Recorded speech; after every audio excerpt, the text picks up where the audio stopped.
companies spend billions of dollars each year to make their products irresistible to consumers. And it works. Obesity rates are at shocking levels. We have a supersized culture, and Americans are eating more and more. But you wouldn't know it from the serving sizes listed on many packaged foods, which often seem to bear no relation to how people really eat. The federal government sets the laws governing food labeling and serving size, but many people say the current regulations are outdated and in need of change. Nutrition labels are supposed to help people make good decisions about healthy eating. Just about every package of food that you buy in the grocery store has a nutrition label on it. It tells you the amount of calories, fat, salt, sugar, and other ingredients. But serving size is the key to everything. It determines the amount of calories and all the other nutrients on the label. But if you make the serving size too small, unless people study the label carefully, they may think they're getting fewer calories, less salt, less sugar than they really are. The results can be pretty bizarre.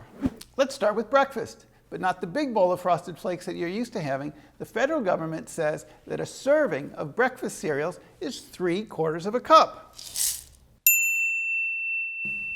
Now that's not very much. And even Kellogg's would seem to suggest that most people want to eat more because they make a Go cup of Frosted Flakes with twice that amount. Kellogg's also puts a lot of the nutrition information right on the front of the box. That way parents can get a look and see what their kids are getting. But they may look at this and see 110 calories and think that's not that much without realizing it's 110 calories per serving. Many kids are probably eating 2 to 3 times that much every morning. Now let's say you don't want cereal. You'd rather have a muffin. Well, here's a blueberry muffin. And I look at the package and it tells me that a muffin has 220 calories. But wait a minute, a serving size is half a muffin. That's 220 calories for half of one of these. If I eat the whole thing, which I'm probably going to do, that means that I've had 440 calories. That's about 1/4 of all the calories that an average person eats in a day, a 2,000 calorie diet. Now, on to lunch. Here, I've got my microwavable bowl of healthy choice soup. It says right on the front of the label that it has 130 calories and 440 milligrams of sodium. It's even got the seal of the Heart Association. This is clearly made to be heated up and eaten by one person at a sitting. But wait a minute.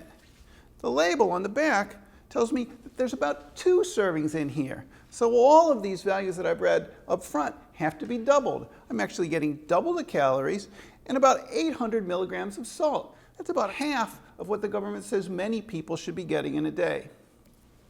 Now, with my soup, I want some chips. Here we go. But wait a minute. It says a serving is 6 chips. Who eats just 6 chips? All that label studying has given me an appetite for some good comfort food. How about a nice big plate of spaghetti? Not so fast. The label says that a single serving of spaghetti is 1/8 of a package. That's 2 ounces. So I measured out 2 ounces and cooked it up. It's not the stingiest portion in the world, but it's a far cry from what a lot of people pile on their plate. And here's another oddity. The label on the spaghetti sauce says that a serving of sauce is half a cup.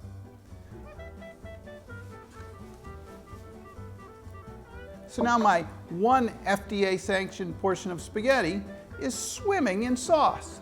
It kind of makes you wonder if the pasta guy and the sauce guy were talking to each other the day they came up with the serving sizes.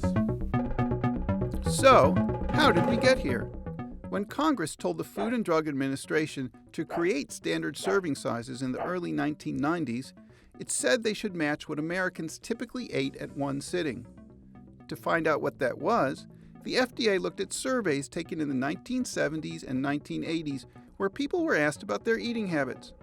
The problem is, people often underestimate how much they eat, making the studies suspect. And Americans have been eating more and more, which means many of the original portions are now out of date. The FDA recognizes that there is a lot of confusion out there about serving size and nutrition information in general, and they're working to figure out ways to make it easier for people to understand. Until that happens, the next time you go to the supermarket, you might want to think about bringing a couple of things along besides your shopping list and your wallet. How about a calculator and a magnifying glass? I'm Willie Neuman with the New York Times.